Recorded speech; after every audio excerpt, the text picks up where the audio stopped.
मंडळी, महाराष्ट्रामध्ये एका शेतकऱ्याच्या शेतामध्ये असे एक झाड सापडले आहे जे नवीन रेल्वे मार्गात आडवे आल्यामुळे शेतकरी एका रात्रीत करोडपती झाला आहे। इतकंच नाही तर त्याच्या झाडाची नोंद चक्क सरकारला घ्यावी लागली असून न्यायालयाने शेतकऱ्याला ताबडतोब पैसे देण्याचे आदेश देखील दिले आहेत। तर मंडळी, महाराष्ट्रातील हा नेमका शेतकरी कोण आहे, त्याच्या शेतामध्ये असे नेमके कोणते झाड सापडले आहे, म्हणजेच हा संपूर्ण नेमका प्रकार काय आहे याविषयी आपण सविस्तर माहिती बघणार आहोत। तर त्यासाठी व्हिडिओ शेवटपर्यंत बघा। व्हिडिओ आवडला तर लाईक करा, कमेंट करा आणि आपल्या चॅनलवरती जर नवीन असाल तर चॅनलला सबस्क्राइब करा। मंडळी, यवतमाळच्या एका शेतकऱ्याच्या आजोबांनी शेतामध्ये एक झाड लावले होते आणि ते झाड कधीही तोडू नको असं त्यांनी आपल्या मुलाला खूप वर्षापूर्वी सांगितलं होतं। पण ते झाड नेमकं कशाचं आहे आणि त्यापासून आपल्याला काय फायदा होणार याविषयी त्यांनी कधीही माहिती सांगितली नव्हती।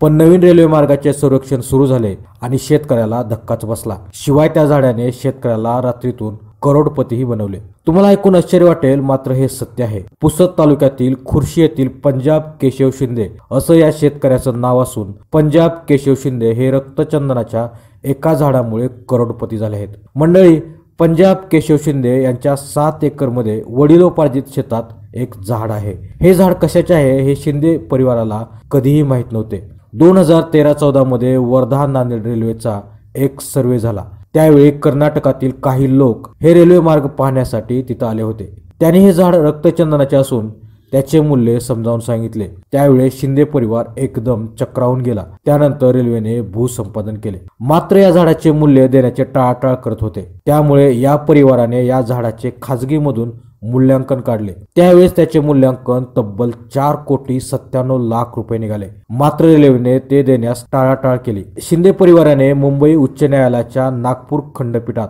हे प्रकरण दाखल केले। न्यायालयाने या झाडाच्या मूल्यांकनाच्या मोबदल्यात 1 कोटी रुपये जमा करण्याचे आदेश देखील दिले आहेत। मंडळी, आता त्यातील 50 लाख रुपये शेतकऱ्याच्या खात्यात जमा करण्यात आले आहेत आणि ते पैसे काढण्याची परवानगी देखील शिंदे परिवाराला देण्यात आले आहे। दरम्यान रक्तचंदनाच्या झाडाचं मूल्यांकन अजून झालेलं नाही। मूल्यांकन झाल्यानंतर ही किंमत जवळपास 5 कोटी रुपये होऊ शकते असं याचिकाकर्त्याच्या वकिलांनी सांगितलेलं आहे। मंडळी, पुष्पा चित्रपटात पाहिलेलं हे रक्तचंदनाचे झाड एवढं का मूल्यवान आहे त्याविषयी आपण थोडक्यात माहिती घेऊयात। रक्तचंदन हे एक आयुर्वेदिक औषधी गुणधर्म असलेलं झाड आहे। मार्केटमध्ये करोडो रुपये किंमत मिळते। शिवाय ब्लॅक मार्केटमध्ये याला खूपच मोठी मागणी आहे। याला लाल चंदन असेही म्हणतात। शास्त्रीय भाषेत याचं नाव टेरोकार्पस सॅटिलिस आहे। हे झाड भारतात पोषक वातावरण असल्यामुळे चांगल्या प्रकारे रुजतं। मुळात रक्तचंदनाच्या झाडात लाल रंगाचा द्रव पदार्थ असतो, त्यामुळे त्या झाडाला रक्तचंदन असेही म्हणतात। या झाडाचे वाळलेले लाकूड लाल रंगाचेच असते। चंदन सुवासिकतेसाठी प्रसिद्ध आहे। हाडे किंवा सांधे दुखू लागल्यावर ते उघडून लावल्यास ओढ बसून वेदनेची तीव्रता कमी होते। त्वचेवरील कठीण आणि दीर्घकालीन पिगमेंट स्पॉट्स, चट्टे आणि मुरुमे काढून टाकते आणि ते हलके करते।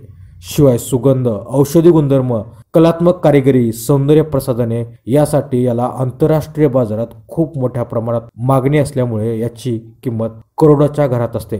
त्यामुळे प्रत्येक शेतकऱ्यांनी आपल्या शेतामध्ये, अंगणामध्ये किंवा घराच्या जवळ एक तरी रक्तचंदनाचं झाड लावलं पाहिजे। तर मंडळी, ही जर माहिती तुम्हाला आवडली असेल तर सगळ्यांपर्यंत शेअर करा।